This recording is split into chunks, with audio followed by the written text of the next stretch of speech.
Šio mėnesio pradžioj mūsų seseris ieškojo džiaugsmo neramiais laikais, o Panevėžio evangelinė bažnyčia sukvietė visus bendrijos pastorius ir sutuoktinius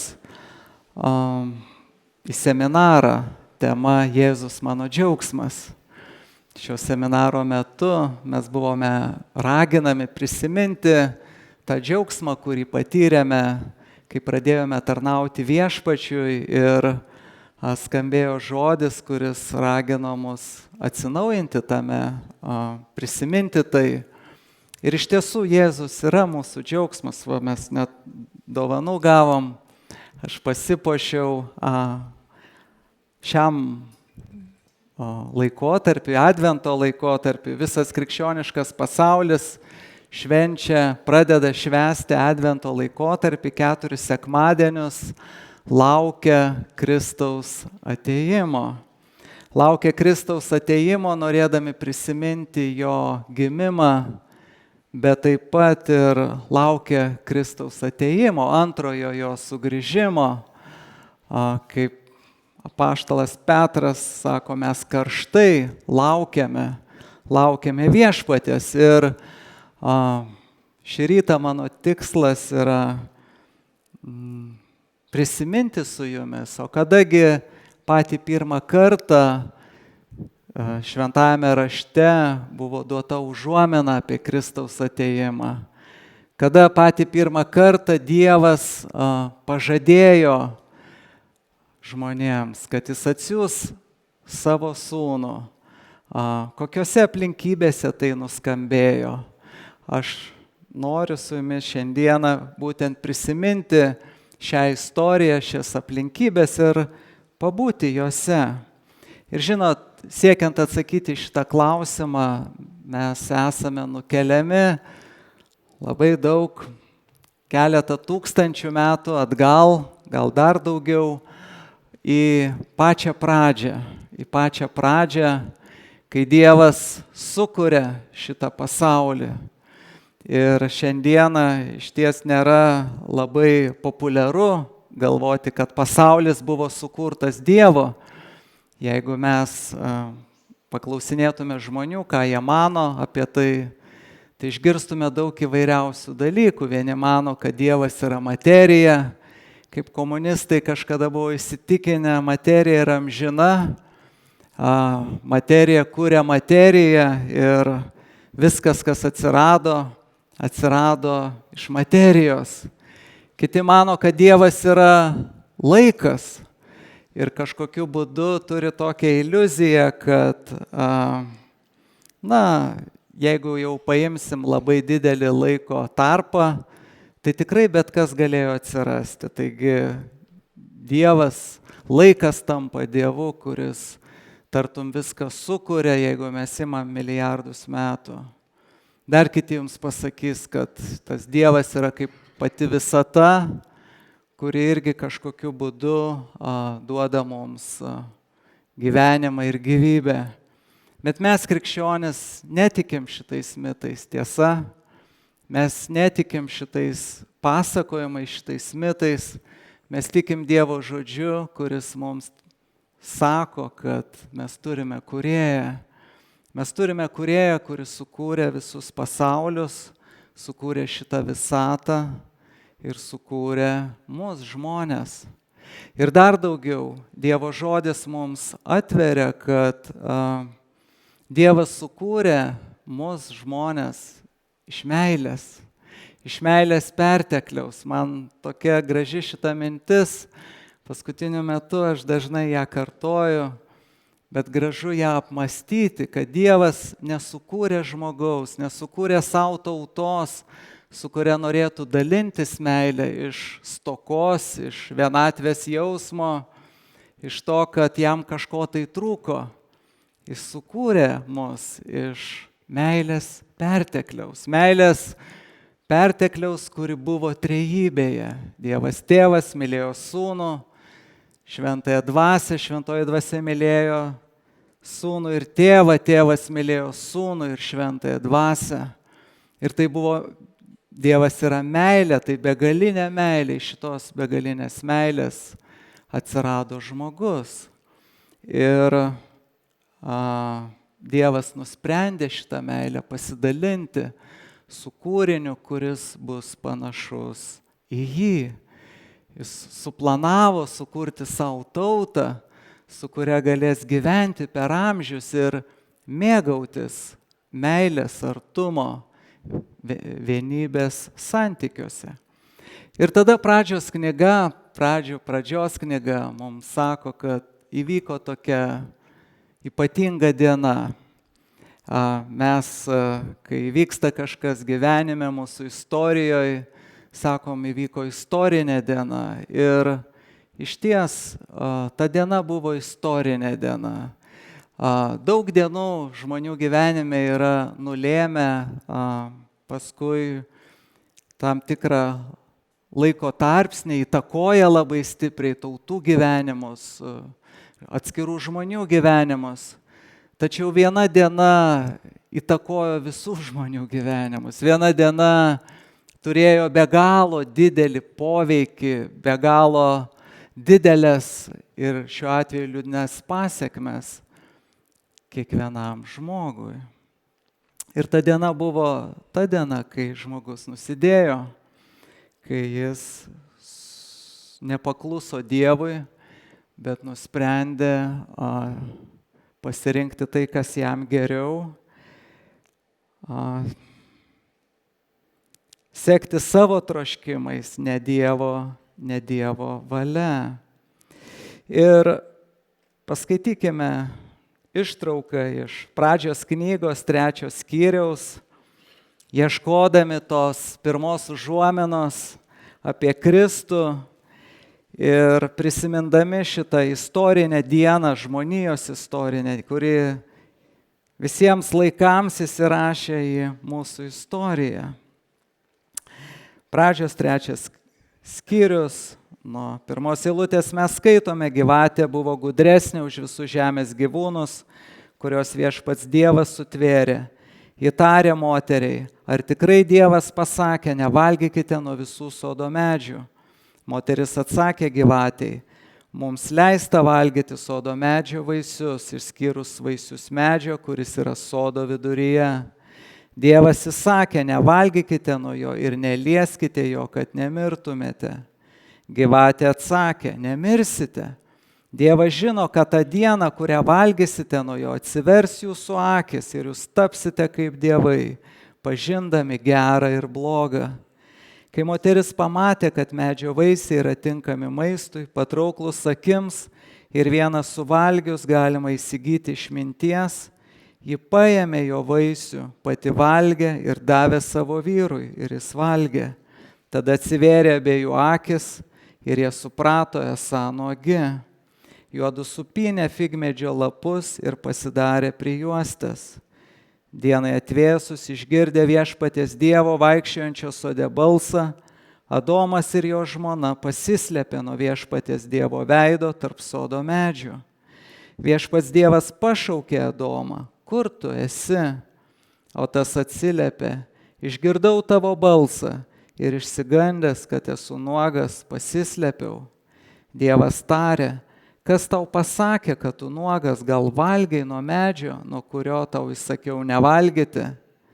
Žmogus atsakė: moteris, kurią tu man davei, davė man nuo to medžio ir aš valgiau. Tada viešpats Dievas tarė moteriai: kodėl tu tai padarei? Moteris atsakė: gyvatė mane apgavo ir aš valgiau. Tada viešpats Dievas tarė gyvatei: kadangi tai padarei, esi prakeikta tarp visų gyvulių ir laukinių žvėrių. Tu slinksi pilvu ir dulkes ėsi per visą savo gyvenimą. Aš sukelsiu priešiškumą tarp tavęs ir moters, tarp tavo sėklos ir moters sėklos. Jis sutrins tau galvą, o tu gelsi jai į kulnį. Moteriai įtarė: aš padauginsiu tavo nėštumo vargus ir su skausmu tu gimdysi vaikus. Tave trauks prie tavo vyro, o jis tau viešpataus. O Adomui tarė, kadangi tu paklausei savo žmonos ir valgiai nuo medžio, apie kurį tau buvau sakęs, nevalgyk nuo jo, prakeikta bus žemė dėl tavęs, vargdamas turėsi maitintis iš jos visą savo gyvenimą. Erškėčius ir usnis jie augins tau, ir tu valgysi lauko augalus. Valgysi prakaitų uždirbtą duoną, kol sugrįši į žemę, iš kurios esi paimtas. Esi dulkė ir dulkė vėl pavirsi. Tai Dievo žodis. Amen. Mes skaitome apie tą ypatingą dieną, kai žmogus nepaklūsta Dievui. Ir mes girdime Dievo teismą iš tiesų. Dievo teismą, ir šitam teisme mes pirmiausia išgirstam ne tik teismą gyvatei, tai gundytojai, kaip mums raštas vėliau sakys, šėtonui, pačiam velniui, bet mes išgirstam ir pažadą. Ir todėl, jeigu mes ieškome tos pirmos užuominos šventajame rašte apie Kristų, kada Dievas pažadėjo gelbėtoją, kada jis užsiminė kažką tai apie Kristų šventajame rašte, kada suskambo jo pirmoji evangelija, pirmoji geroji žinia, tai mes atrandame, kad jis suskambo pačią baisiausią dieną žmonijos istorijoje. Jis suskambo dar prieš visą teismą, kurį jis paskelbė moteriai ir vyrui. Mes atrandame tai 15 eilutėje. Dievas sako, aš sukelsiu jis, ir kaip įdomu, kad šis tartum skamba prakeikimas gyvatei, bet jame mes girdime viltį, jame mes girdime užuominą. Aš sukelsiu priešiškumą tarp tavęs ir moters, tarp tavo sėklos ir moters sėklos. Jis sutrins tau galvą, o tu gelsi jai į kulnį. Daugelis krikščionių teologų, ne visi, bet daugelis sutarė, kad tai pirmoji evangelija, dar vadinama proto evangelija. Proto ne nuo žodis protas, bet nuo žodžio proto, kaip verčiant prototipas, pirmas, priešdėlis, pirmoji evangelija, kaip pirmoji kažko tai forma. Taigi, tai pirmoji žinia, pirmoji geroji žinia, kurią mes išgirstame būtent pradžios 3 skyriui 15 eilutėje. Ir prakeiksmas skamba toks. Aš sukelsiu priešiškumą tarp tavo sėklos ir moters sėklos. Ir bus konfliktas, kuris tęsis tol, kol moters sėkla sutriuškins tau galvą. Ir išties čia galima įžvelgti du dalykus, kuriuos paskelbė viešpats. Tuomet, kai tartum pradeda byrėti jo planas turėti žmogų, kaip mes sakėm, turėti žmogų, su kuriuo jis galėtų dalintis meilę, žmogų, kuris jį mylėtų laisvai, neverčiamas, bet laisva valia, būtų su juo per amžius. Ne tik vienas žmogus, bet visa tauta, pilna žemė tokių žmonių. Ir atrodo, viskas pradeda griūti po kurio laiko, po tokios gražios pradžios. Bet Dievas sako, ne, bus priešiškumas. Kitais žodžiais tariant, šėtone tu nelaimėsi. Galbūt šėtonas tikėjosi, kad sugundydamas Adomą ir Ievą, jis sugriaus tą Dievo planą, kad jis laimės visą mūšį. Tačiau Dievas skelbė jam teismą ir sako, tu nelaimėsi. Taip, kova tęsis, bet ateis diena, kai tu būsi sutriuškintas. Tu pralaimėsi. Pergalė bus mano. Laukia kova ir pradžioje sako, kad bus kova tarp moters ir tavęs, tarp tavo sėklos ir moters sėklos. Ir išties tai turbūt yra raktas į visai Senąjį testamentą, į visą raštą, kai mes įskaitome. Visi įvykiai, kuriuos mes aprašome, skaitome išganymo istorijoje, jie nėra atsitiktiniai, jie nėra neutralūs. Mes galime išvelgti tą kovą, kuri vyksta tarp Dievo karalystės ir tamsos karalystės, tarp Dievo sėklos ir velnio sėklos. Ir visos tos istorijos, jos turi tą gilesnę prasme, kovos prasme, to priešiškumo, kurį Dievas paskelbė. Netgi kai skaitom istoriją sekmadieninėje mokykloje apie Golijoto ir Dovydo kovą, mes matome tai ir daugybę kitų situacijų, kitų įvykių mūsų išganymo istorijoje.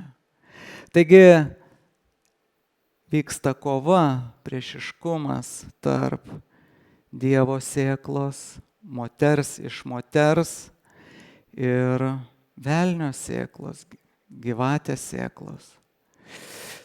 Tačiau yra antra eilutės dalis, kuri sako, kad ta sėkla, kad vieną dieną ateis toks momentas, kai ta sėkla sutryps tau galvą, nors tu gelsi jai į kulnę. Ir čia jau kalbama ne apie visą liniją, bet apie vieną asmenį. Nes bus kova, gėlimas į kulnę, vyks mūšis.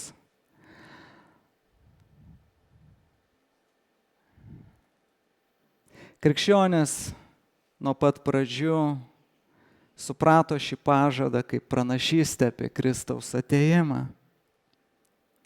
Liuteris vadino šią eilutę visa Evangelijos šerdimi Senajame testamente.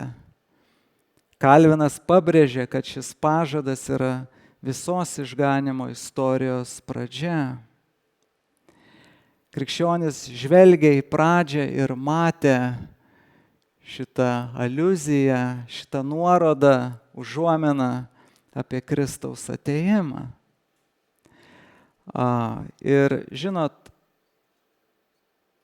tas sėklos,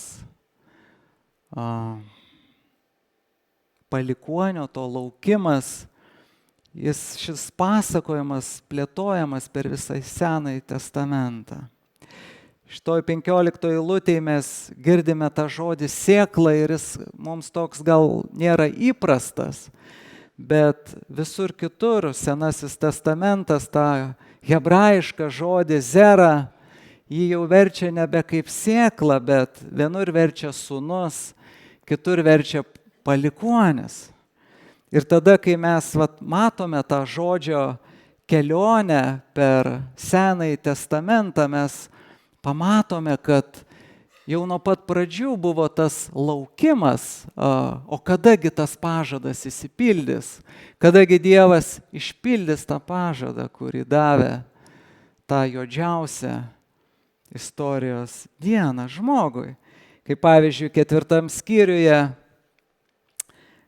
25 eilutėje, po Kaino ir po Abelio žūties, kai Kainas nužudo Abelį, mes skaitom, Adomas vėl pažino savo žmoną ir jį pagimdė.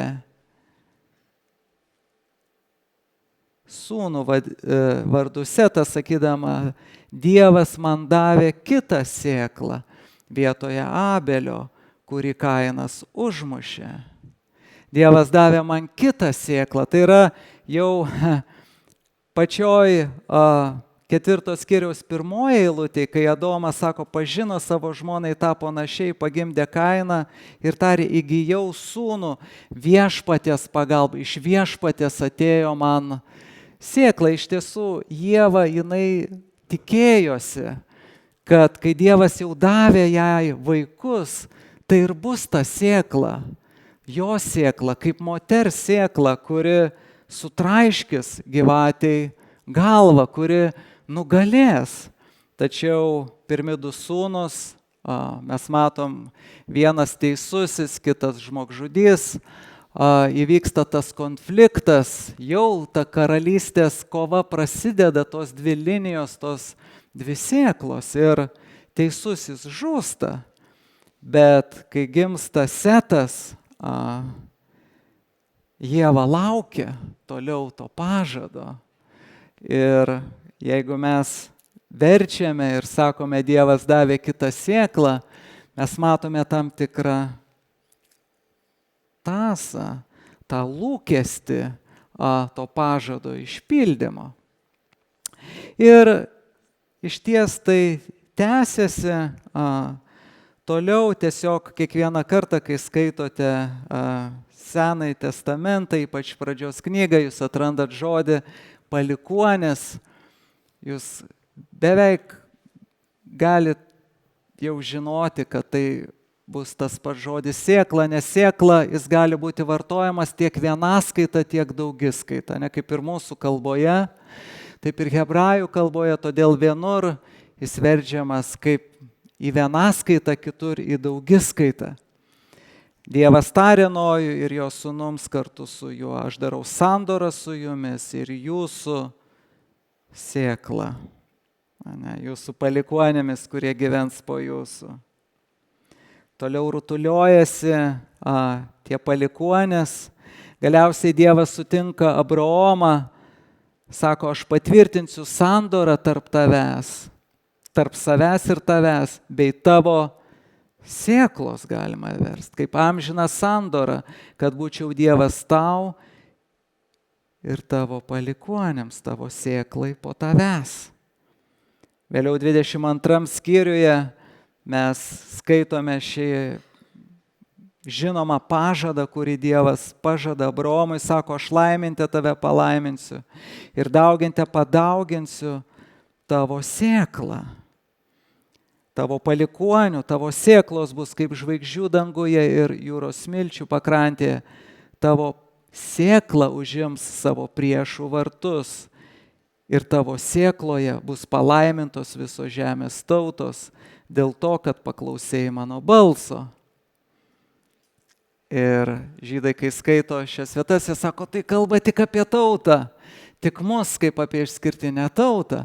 Bet mes prisimenam apaštalą Paulių, kuris Galatam laiške, 3 skyriui, 16 eilutėje, sako, kai Dievas davė pažadą apie palikuonis, jis kalbėjo ne apie daugiskaitą, jis kalbėjo apie vienaskaitą, nes jis turėjo mintyje Jėzų Kristų, savo sūnų, kurį atsiųs kaip tą, kuris užims savo priešų vartus, kaip tą, kuriame bus palaimintos visos žemės tautos dėl Abraomo. Taigi mes matome tas palikuonių sėklos pažadas rutuliojasi kaip drama per visą šventąjį raštą ir iš tiesų šis žodis sėkla, zera, paminėtas virš 200, beveik 230 kartų Senajame testamente ir net beveik 60-59 kartus pradžios knygoje. Taigi mes matome tą laukimą, kuris vystosi, o kasgi bus ta sėkla? Kasgi bus ta sėkla? Kas išpildys tą pažadą? Kas bus to nugalėtojų? Kas išlaisvins mus iš šėtono valdžios? Ir mes žinome, įsijungia pranašai, tada Dievas duoda savo pranašus, kurie pradeda kalbėti apie Mesiją. Ir Jėzus Kristus mums yra kaip tos pirmosios Evangelijos išsipildymas. Naujajame testamente mes matome Kristų kaip tą moters sėklą, gimusi iš mergelės Marijos, kuri galiausiai sutraiško tos gyvatės galvą ir išpildo šitą pažadą. Ir šis nugalėjimas, ši pergalė nėra vien tik tai simbolinis ar moralinis įvykis, tai yra istorinis įvykis. Kristus tikrai atėjo. Tai yra kosminis įvykis. Jėzus nugali blogį, jis nugali mirtį, jis nugali šėtoną savo gyvenimu, mirtimi ir prisikėlimu. Ir kai mes žvelgiame į Jėzaus gyvenimą, mes matome tai. Jis nugali šėtoną savo tarnystės žemėje metu. Evangelija liudija, kad kai jis vaikščiojo šią žemę, jis pastoviai turėjo konfliktą su šėtonu. Visų pirma, velnias jį gundė. Mes visose 3 Evangelijose iš 4 atrandame, kaip jis buvo gundomas dykumoje. Ir mums tai yra aliuzija į tai, priminimas tiksliau, į tai, kaip Adomas buvo su Ieva gundomi ir nusidėjo, tačiau Jėzus nenusideda, jis išstovi, jis pasipriešina, jis nugali. Tiesa, kai mes skaitome apie jo tarnavimą, mes matome visada tam tikrą tokią demonų sankaupą. Taip pas jį žmonės ateina ten su tais demonais, legionais, tai dar kažkokios tai situacijos. Todėl, kad tai buvo ypatingas metas, tai buvo ypatingas laikas, kurio po to nebebuvo. Dievo sūnus vaikščiojo šitą žemę. Ir visas pragaras tam priešinosi, visas pragaras buvo pasišiaušęs prieš tai. Bet Jėzus išstovėjo. Jėzus nesusigundė, jis išliko ištikimas savo tėvui. Taigi Jėzus nugalėjo šėtoną savo tarnystės metu. Jėzus nugalėjo šėtoną ant kryžiaus, kaip pagrindiniai mūšio vietoje. Dievas pasakė, gyvatei sako, tu gelsi ją į kulnį, jis sutraiškis tau galvą. Žinot, šis gėlimas į kulnį mums kalba apie kančią, apie skausmą. Šis gėlimas į kulnį mums sako, kad blogis bus įveiktas per kančią, kad skaudės. Tai įžanga į kryžių. Tačiau apaštalas Paulius laiške Kolosiečiams 2:15 rašo, Kristus nuginklavo kunigaikštystės bei valdžias ir viešai jas pažemino, triumfuodamas prieš jas ant kryžiaus. Kristus triumfavo ant kryžiaus. Kryžius, kuris atrodė pralaimėjimas, tapo Dievo pergalės simboliu. Mes vakar su broliai žaidėm šachmatais. Kas norit, prisijunkit. Žinot, šachmatuose kartais, kad laimėtum, reikia daug ką paaukoti. Kartais tenka paaukoti bokštą, valdovę, daug kitų vertingų figūrų. Ir kai tu jas paaukoji, jeigu skaičiuosi balansą ant lentos tuo metu, atrodo, kad tai yra pralaimėjimas. Tačiau tai netiesa, ne visada tiesa. Kartais tai yra pergalė. Kryžius, jame dažnai pasaulis mato pralaimėjimą. Tačiau Dievas per kryžių sudavė triuškinantį smūgį priešui į galvą. Galiausiai Kristaus prisikėlimas kaip galutinė pergalė. Kristus prisikėlęs įrodė, kad gyvatė nebegali jam įkąsti. Mirtis prarado savo valdžią, nuodėmė prarado savo geluonę. Mirtis nugalėta. Kristus prisikėlė, gyvenimas triumfuoja. Jėzus išpildė tai, ką Dievas nuo pačios pradžios pažadėjo. Žinot, ypač viduramžiais, net ir Senajame testamente, mes atrandame tokių kovų, kas buvo populiaru tais laikais mūšyje, kai dvi armijos sustodavo viena prieš kitą ir tada iš abiejų pusių įžengdavo po karį. Ir šių dviejų karių dvikova nulemdavo tų karalysčių likimą. Būtent du kariai išsiaiškindavo, kuri karalystė yra stipresnė. Būtent taip atsitiko ir su Kristumi. Visa žmonija, visos žmonijos armija buvo bejėgė, stovėjo bejėgė, bet vienas išrinktasis išėjo atstovauti mums visiems ir patyrė pergalę. Jo vardas Jėzus Kristus. Ir žinot, Kristus nugalėjo ir mūšis jau laimėtas, bet dar nėra pilnai įgyvendintas. Mums tai atveria Apreiškimo knyga, kuri yra tarsi šios visos kovos, tarsi šios visos dramos, tokia kino versija, iliustracija, kur skaitydami mes galime įsijausti tą dramą, kuri vyksta. Ir jūs, jei norėsit, galėsit perskaityti šitą dramą, ypač Apreiškimo knygoje 12 skyriuje. Bet ten mes skaitome 9 eilutėje, kaip galiausiai didysis slibinas, ir raštas sako, senoji gyvatė, vadinamas velniu ir šėtonu, bus išmestas, kuris suvedžioja visą pasaulį.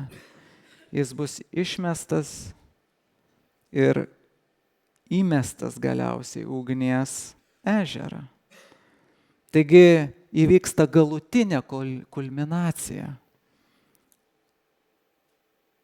kai pats blogio šaltinis bus sunaikintas. Ir galutinai išsipildys Dievo pažadas. 1 Jono laiške 3 skyriuje 8 eilutėje Jonas sako, todėl ir pasirodė Dievo sūnus, kad sugriautų velnio darbus. Tai turbūt rodo, kad ir apaštalas Jonas matė Jėzų Kristų kaip pradžioje Dievo duoto pažado išsipildymą. Ką visą tai kalba mums šiandien?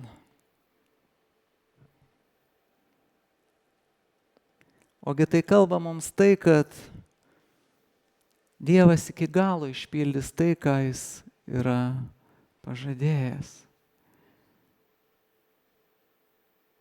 Dievo plano niekas nesugriaus. Net pačią didžiausią nuopuolio akimirką, pačią tamsiausią dieną Dievas skelbia savo pažadą. Ir atkreipkite dėmesį, Jis pirmą skelbia savo pažadą apie pergalę ir tik tai paskui teismą.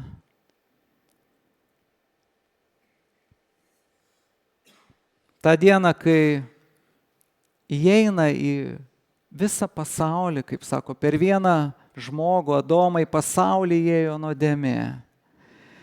Ta pačia diena, kai ateina nuodėmė, Dievas iš karto paskelbia pergalę prieš ją ir pradeda savo išgelbėjimo planą. Liuteris čia su Kalvinu net išvelgia malonę. Dievo malonės pirmumą, kad dar prieš įstatymą, prieš visus žmogaus darbus, prieš viską Dievas jau paskelbė, kas įvyks, kad jis nugalės. Kalvinas sako, net kai žmogus slepiasi, Dievas jau duoda savo pažadus, jis skelbia savo pažadą.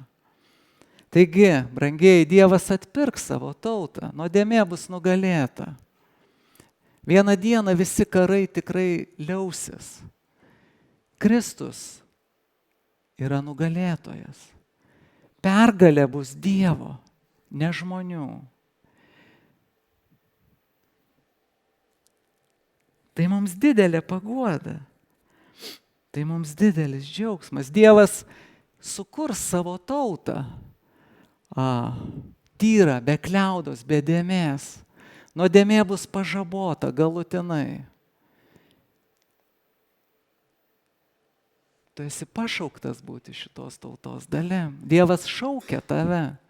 Jis trokšta tave matyti savo namuose, savo tautos dalimi, savo atpirktųjų tarpe.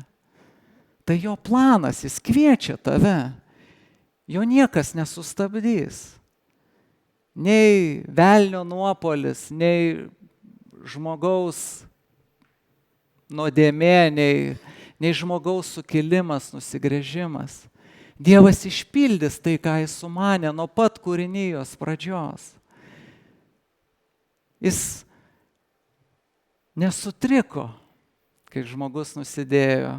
Jis nepasimetė. Jis sukurs dar kažką nuostabesnio ir šlovingesnio. Žinot, kaip koks būtų, kad tapytojas tapo paveikslą ir staiga jam trumpam nuėjus į šalį kažkas išpila juodų dažų ant to paveikslo ir tartum viską sugadina.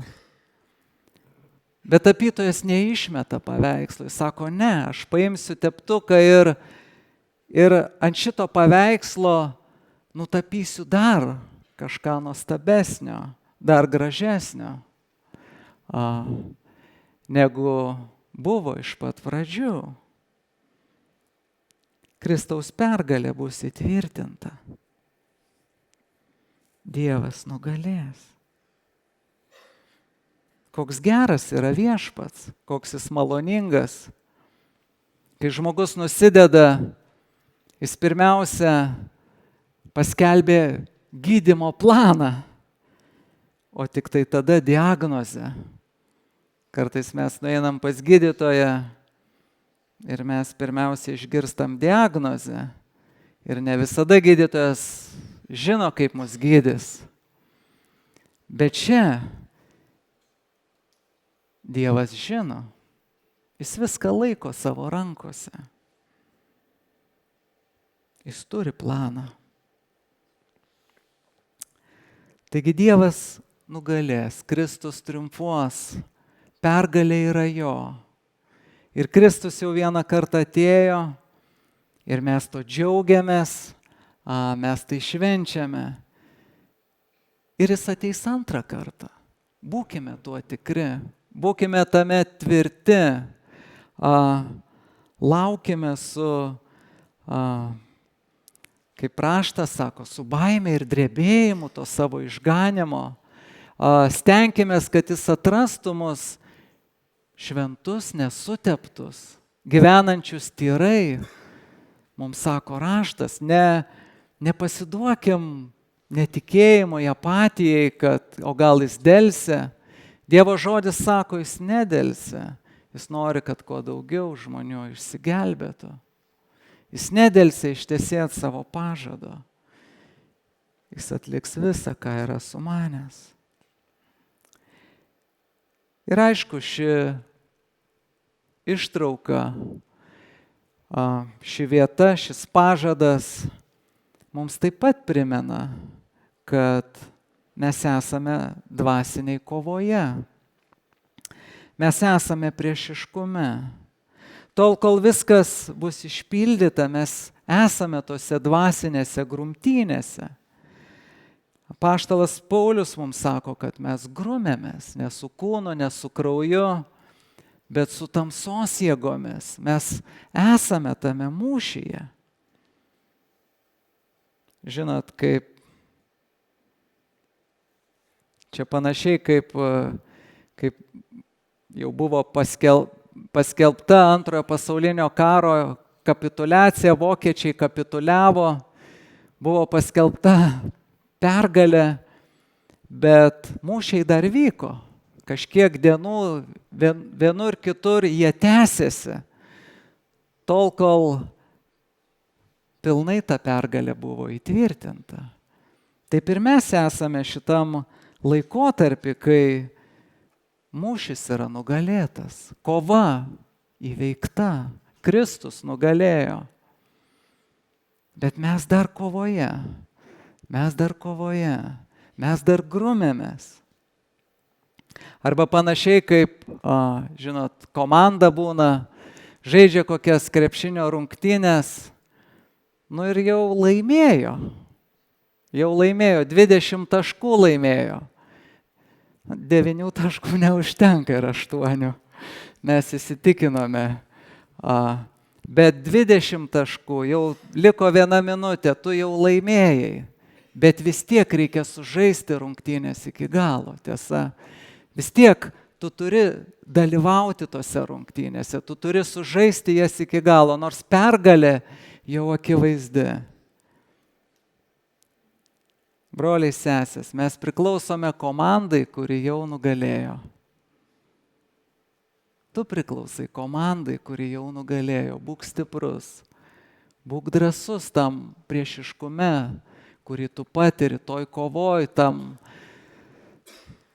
kovoj su nuodėme, kovoj su netikėjimu, su savo abejonėm. Grumkis. Tu priklausai komandai, kuri nugalėjo. Kaip kažkas sako, pradžios 3:15 yra pažadas, o Mato 16:18 jos įgyvendinimas, kai Jėzus sako, aš pastatysiu savo bažnyčią ir pragaro vartai jos nenugalės. Aš pastatysiu savo bažnyčią. Būk bažnyčioje, būk jos dalimi, savo širdimi, savo maldom, Dievo ieškojimu. Būk bažnyčios dalimi, kurią stato Kristus, kurios net pragaro vartai nenugalės. Taigi nors Kristus yra pagrindinis pažado įvykdytojas, jo tauta dalyvauja jo pergalėje prieš blogį. Mes dalyvaujame toj kovoj kartu su Kristumi. Amen. Baigiu apaštalo Pauliaus eilute. O ramybės Dievas sutryps šėtoną po jūsų kojomis greitu laiku. Mūsų viešpaties Jėzaus Kristaus malonė tebūnie su jumis visais. Amen. Padėkokim viešpačiui už Kristų. Džiaukimės juo. Vilkimės juo. Viešpatie, ačiū tau. Ačiū tau už viltį, už amžino gyvenimo viltį. Ačiū tau, viešpatie, kad tu žinai, ką darai. Nuo pat pradžios, nuo pat pasaulio sukūrimo. Tu žinai savo planą, viešpatie. Tu žinai savo, viešpatie, tikslus ir niekas jų nesustabdys. Dėkojame tau, Dieve, kad mes esame šio plano dalimi, kad mes esame tavo tautos dalimi. Mes dėkojame tau už Jėzų Kristų, kurį tu pažadėjai nuo amžių. Viešpatie, dėkojame tau už tą avinėlį, kurį tu savo širdyje, viešpatie, ir ant kryžiaus paaukojai dar prieš pasaulio sukūrimą, kad atpirktum mus, kad išteisintum mus, kad padarytum mus savo tauta. Dėkojame tau, viešpatie, mes laukiame tavęs, mes trokštame tavęs. Mes norime susitikti su tavimi. Dieve, te mūsų širdise bus tavo ilgesys, te niekas šio ilgesio neužgesins, te mūsų širdis lauks, džiaugsis tavęs, Viešpatie, vilsis tavimi. Viešpatie, meldžiame, sustiprink kiekvieną, kurio tikėjimas yra pasilpęs. Kiekvieną, kuris nusiminęs, Viešpatie, dėl šio gyvenimo kovų, audrų, galbūt dėl kažkokių lūkesčių, pažadų neišsipildymo. Viešpatie, sustiprink. Suteik stiprybės širdžiai, Viešpatie, suteik džiugesio sielai. Pasitikėti tavim, pasitikėti tavo pažadais, pasitikėti tavo valia, Viešpatie, laukti tavęs, glaustis prie tavęs, toliau augti ir bręsti tavyje per tavo Sūnų Jėzų Kristų. Amen.